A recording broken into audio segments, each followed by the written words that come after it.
मैं Arun Kumar Ojha, CM India TV और सिने आजकल न्यूज में आप सभी दर्शकों का स्वागत है। मैं अभी संदेश भोजपुर बिहार के नारायणपुर गांव में हूं। यहां जदयू के पूर्व प्रखंड अध्यक्ष वर्तमान में जो अभी भाजपा में कार्यकर्ता के रूप में हैं। सबसे पहले मैं इनसे विस्तृत परिचय लेना चाहूँगा। सर, अपना परिचय। मैं विपिन कुमार विश्वास संदेश प्रखंड के अंतर्गत गांव पंचायत के नारायणपुर गांव के निवासी हूं और सार्वजनिक जीवन में आज तक जेडीयू का पूर्व में मैं प्रखंड अध्यक्ष रहा हूं और अभी वर्तमान में अपने नेत्री मीना सिंह के नेतृत्व में पूर्व सांसद हम लोग भाजपा में ज्वाइन किए हैं और यही मेरा संक्षिप्त परिचय है। जी, तो आज की जो चर्चा होगी सर, ये हमेशा तो यहाँ क्षेत्रीय होता ही है, लेकिन आज मैं आपसे ये बात करूंगा केंद्र में ये जो भाजपा की 3 राज्य में जो आपकी सरकार बनी है, इसमें आप 2024 की लोकसभा चुनाव में आप इसको कैसे देखते हैं?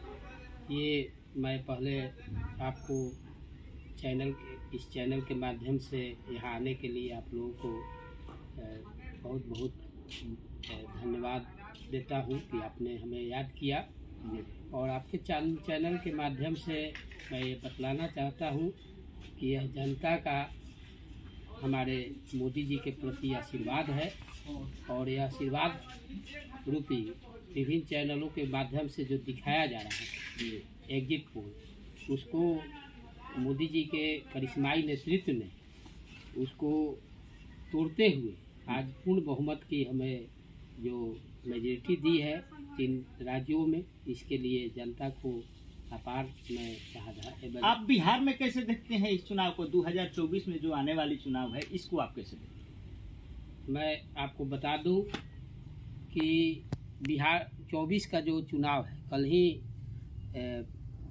IND जो के नेता हैं दिल्ली में बैठक हुई और उस बैठक में क्या निकला इसको आप भी भली भांति जानते हैं और देश की जनता भी जानती है कि ये सभी एक दूसरे के पैर खींचने में लगे हुए हैं और 24 में का जहां तक सवाल है 40 की 40 सीट हम लोग जीतने का काम करेंगे।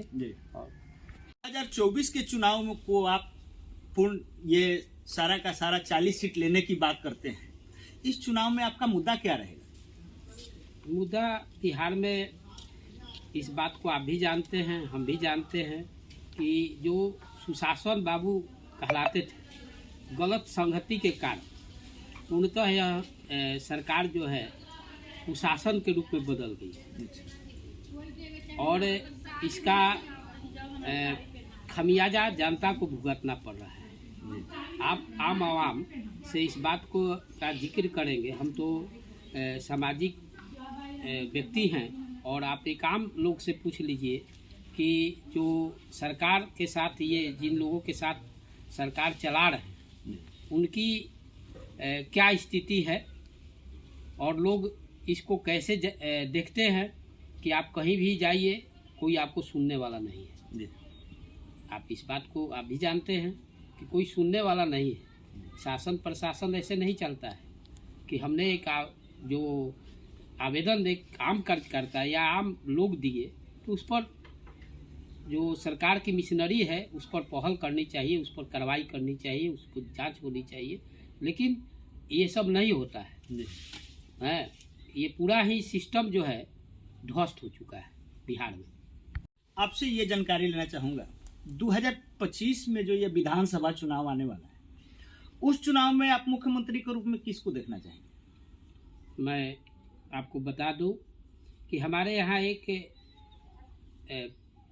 सिस्टम है और ये शीर्ष नेतृत्व के अलावे जो नए लोग जीत करके आएंगे उनके माध्यम से यह जाता है। जैसा कि आपने 3 राज्यों में आपने देखा है, जो मेहनत करता है, जिनको कोई नहीं जानता, पार्टी उनको प्रमोट करती है। जो काम करने वाले लोग हैं, अचानक क्या मिल जाएगा आपको और कहां से कहां आप चले जाएंगे ये नहीं जानते हैं। इसलिए जो भी कार्यकर्ता मेहनत करता है उसको पार्टी कहीं ना कहीं जगह जरूर देती है।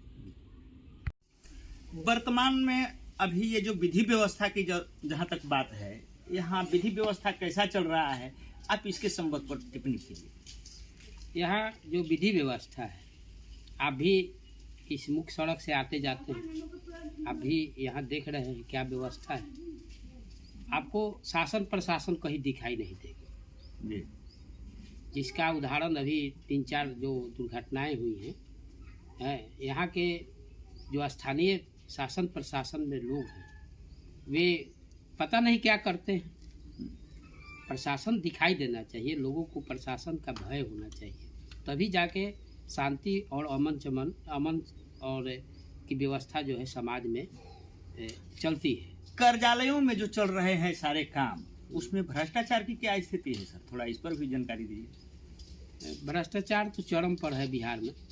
बिना आपको सुविधा शुल्क दिए हुए कोई भी काम नहीं होता है। अच्छा, तो क्या इसी कड़ी में ये राशन में प्रति व्यक्ति के अनुसार जो सबको राशन समुचित मात्रा में मिल जाता है?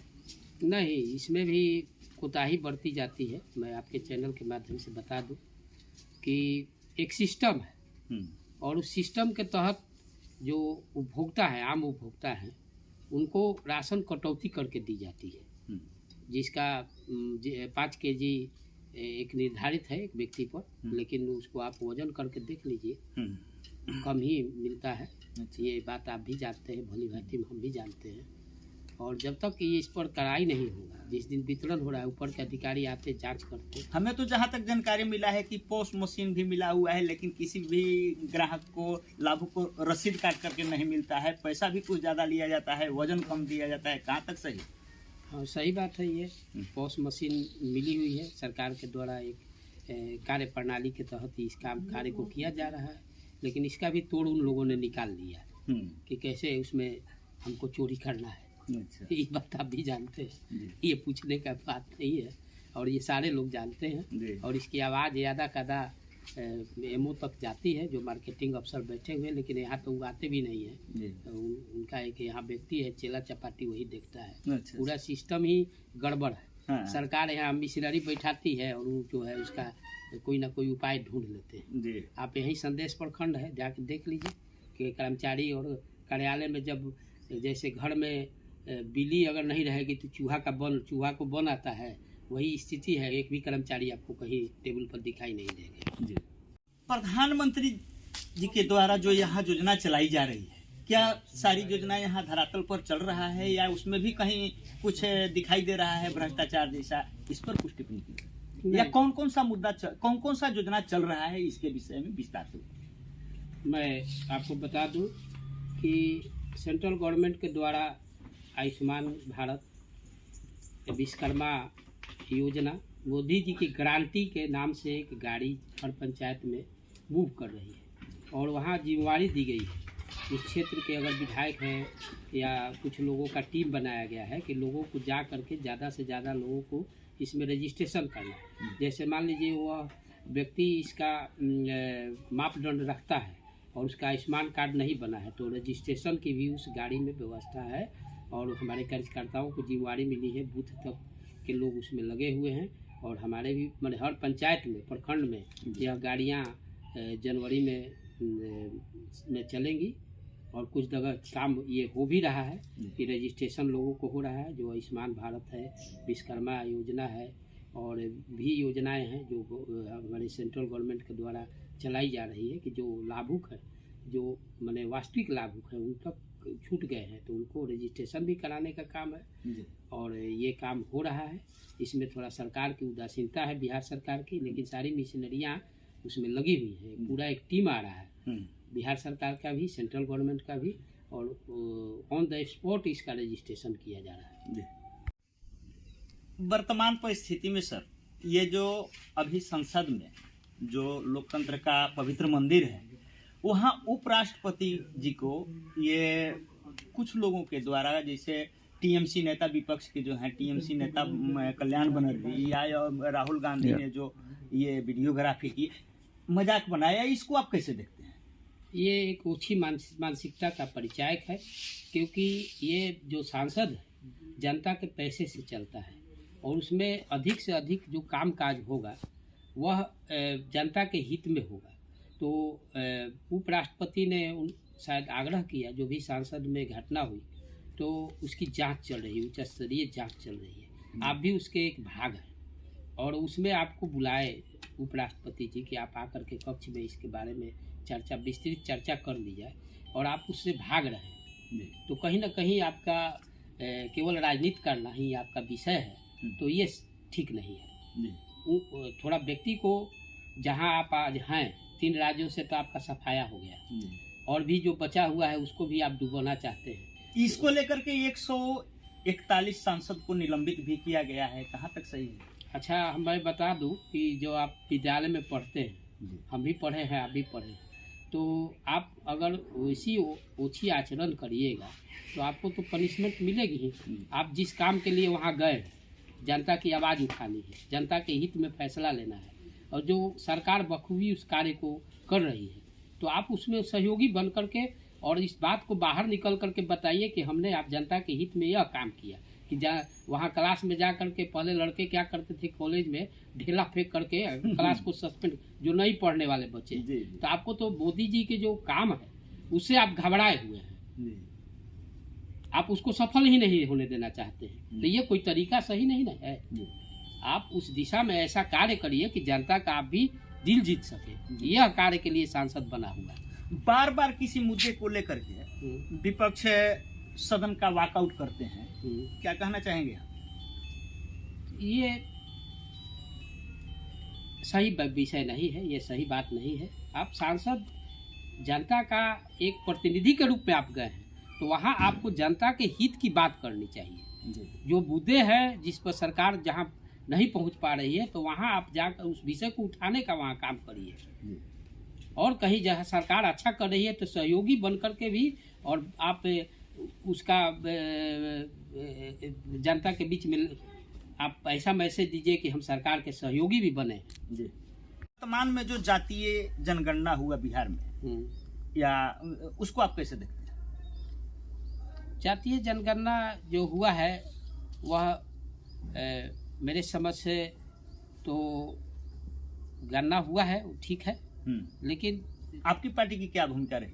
हमारी पार्टी तो साधन से लेकर के उस कानून में भी सहयोगी रही है, लेकिन जो मुद्दा उठा रहा हमारे आदरणीय जो जीतन राम मांझी जी ने कहा, वह भी विषय विचारणीय है। सरकार को इस पर विचार करनी चाहिए थी, क्योंकि बहुत सारे जगह पर ये जनगणना वाले गए ही नहीं, जिससे गिनती में थोड़ा आंकड़ा जो है वह परिवर्तित होता, जो सही ढंग से अगर इसको गिनती किया जाता तो।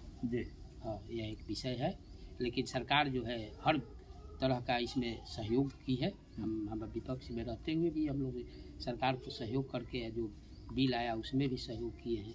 तो ये एक परिचय है। इसी तरह का परिचय वहाँ पर कांग्रेस और टीएमसी को भी देना चाहिए था, जो नहीं की है। ओछी राजनीति की जा रही है, जो सही नहीं है, लोकतंत्र के लिए अच्छी बात नहीं है। अंत में आप हमारे सीएम इंडिया टीवी चैनल के माध्यम से हमारे दर्शकों को या सरकार को या पब्लिक को क्या संदेश देना चाहेंगे?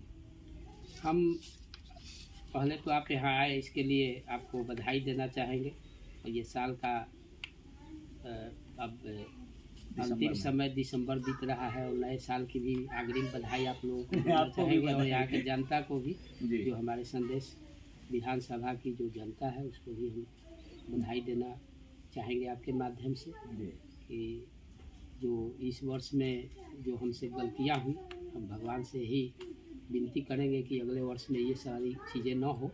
और मैं आपके माध्यम से जो राजनीतिक क्षेत्र में जो लोग हैं उनको यही कहूँगा कि आप उच्च स्तर की राजनीति करिए, जिससे समाज में लोकतंत्र की गरिमा बची रहे। और आप भी जनता के बीच में, जो आज मोदी जी लोकप्रिय है हमारे देश में ही नहीं पूरे विश्व में, जिस तरह से लोकप्रिय नेता के रूप में उभर रहे हैं, तो आप भी उभरिएगा, लेकिन आप उच्च स्तर की राजनीति करें। यही मेरी आपके और आपके माध्यम से मैं सभी लोगों को शुभकामनाएं देते हुए अपनी बात को विराम देता हूँ। जी, बहुत धन्यवाद। अभी आपने भाजपा के सदस्य हैं विपिन जी, इनसे सुना इन्होंने प्रदेश से लेकर के देश तक ये सारी समस्याओं से अवगत कराया सभी लोगों को। कई तरह के कटु शब्द को बेबाक उत्तर दिया इन्होंने। आगे देखिए कहाँ तक नेताओं में कहाँ तक सुधार होता है, देखिए क्या होता है। धन्यवाद।